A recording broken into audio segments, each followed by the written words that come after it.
Hello, this is POGO 511, Introductory Data Analysis for Policy and Government. This is video 4, Analyzing an Article. Please take a moment to connect with the outcomes as a result of watching this video.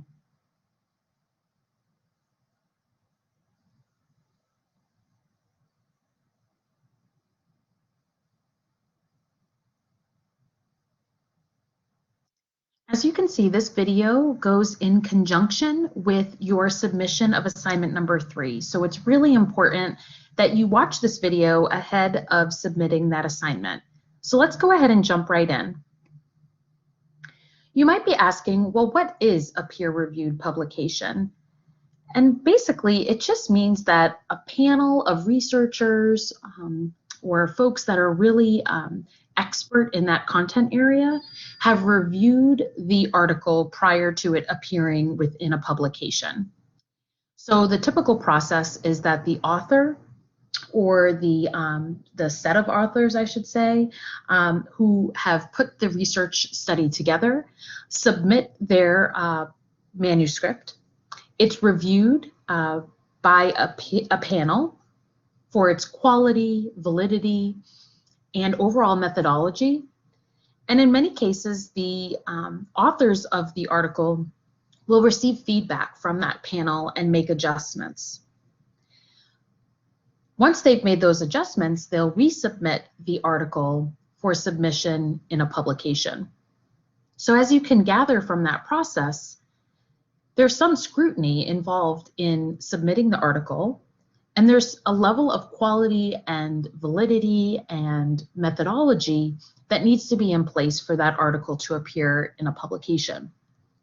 So because of those reasons, I'm inviting you to review a peer-reviewed publication, because my hope is that you'll be able to see the prior literature that was called upon to provide justification for the study, but also have some insight into the methodology that was applied. So peer-reviewed publications are a wonderful starting point for understanding how research is conducted, and I have assurances that the articles that you select, if they go through that peer-reviewed process, that they're likely to be a level of rigor in the methodology that was applied by those researchers. So I ask that you download a peer-reviewed article from GMU's library database or another source. And when you're reviewing the article, read it closely the first time, maybe highlighting key terms and phrases, maybe writing in the margins, but paying close attention to the purpose, methods, analytic techniques, results, and implication sections of the article. And we're going to go ahead and review each of those sections more closely now. So when you're thinking about the purpose section of the article, this really provides the justification for why they did the study. So what was the purpose of the study or evaluation? What prior literature provided the basis, the justification for doing the study? And what research question or set of research questions were investigated within the study? So you might see terms, see if I can get the little pointer here. You might see terms like to examine, or we pose the following research questions. When you see terminology like that, it provides information about the research questions that were investigated within the study. The abstract, which comes right before the purpose section, may outline which previous literature was consulted to provide the justification for the study. So as you can see here, it says inspired by Hoover and Dempsey, their model for parent involvement process. The authors examined 4 constructs of parent involvement, and then they outline them there. So within that one sentence, you learn about the previous researchers, the topic that's being investigated, and through which lens. In this case, there were 4 constructs that defined parent involvement. The next section is the methods section. And as you can see on all of these slides, I have some guiding questions on the left-hand side and some screenshots of those particular sections within articles. So in the methods section, you really learn about the participants in the study, the site. So if it's taking place at college campuses, well, are they college campuses within rural settings, suburban settings, urban settings? Were there 3 college campuses selected, or were there 10 college campuses selected? So when you're reading the methods section, you're learning about the who in the study. So the participants, the sites. You're also learning about the data collection strategies and measures that are used.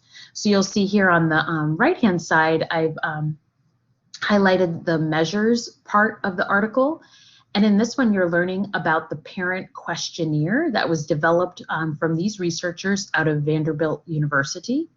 And they utilized the same model for parent involvement process that was created by Hoover and Dempsey and Sandler, which we learned a little bit about in the abstract. And it walks you through the different items that are included within that questionnaire.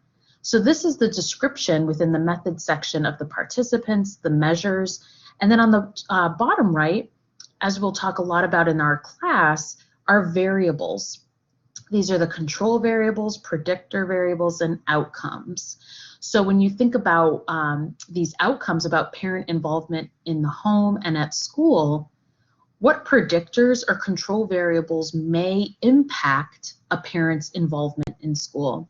And I know it's harder to see the font here within my screenshot, so I will definitely make the PowerPoint available so you can take a closer look at it.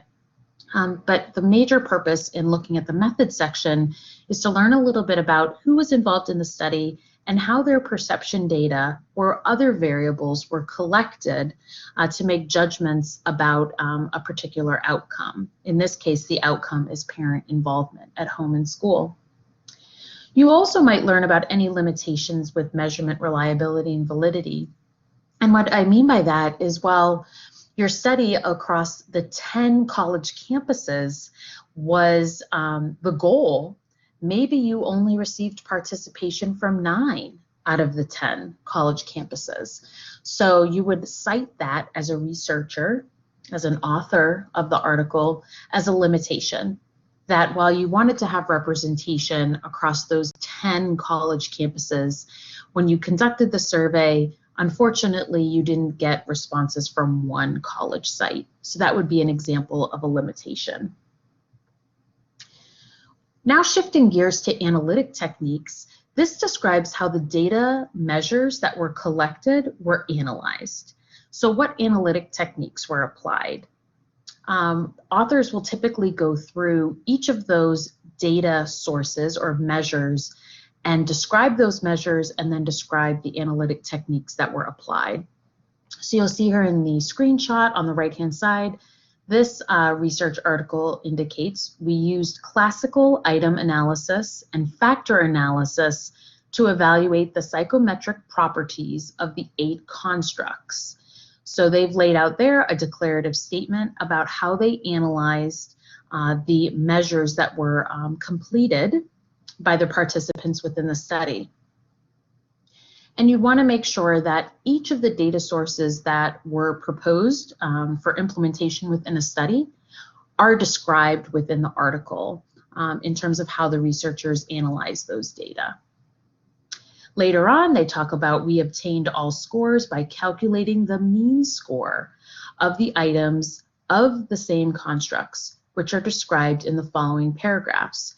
So I presume that this paragraph was really kind of like the summary of how they analyzed the data, and then the authors went into greater detail about each of those constructs and how they were analyzed via the mean scores, and I'm sure some other statistical techniques.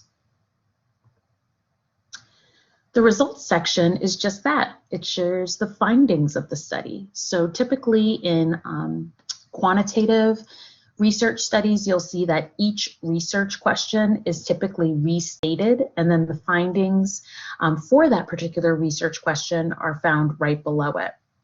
So you'll see here that the results for this study indicate that they wanted to share predicting parent involvement as its major topic area, and it says the primary question in this study focused on the relative strengths of parents' role construction, self-efficacy, and perceived teacher and student invitation measures for predicting parent involvement at home and school. So that was the primary research question that was investigated in this study.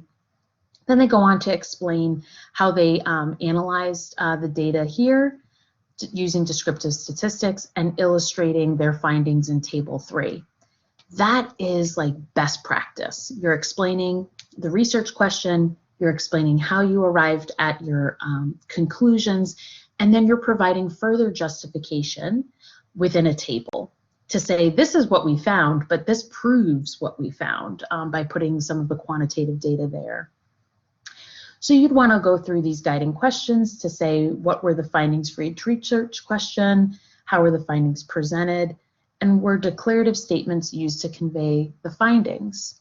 And in this case, you would want to analyze the results section to be able to have answers to each of these guiding questions. And then finally, in many cases, the most important part of a research study is the implication section. So this is the so what. You know, why do this study? How is it helping improve society? What new knowledge are you gaining as a result of reading this study or an organization being provided this information? Like, what will you do? What actions will result from learning about the findings of this study? So this is where I would want you to think through the implications that the findings have, any limitations that you think the study may have, how the study could be improved, and how you as a researcher may have presented the findings differently.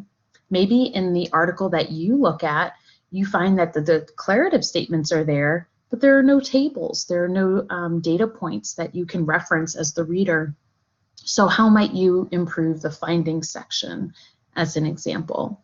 These are the guiding questions that I'd like you to think through when you're reading the implications section. Sometimes it's called the discussion section. So keep in mind that implications and discussion in many cases are used interchangeably within peer-reviewed articles. So taking this information, please go ahead and download Reading 8 from Blackboard, or you may consult an article that you may have already downloaded off of the George Mason University Library database. Apply the process that was outlined in this video, and certainly reach out to me if you have any questions. Thanks for watching.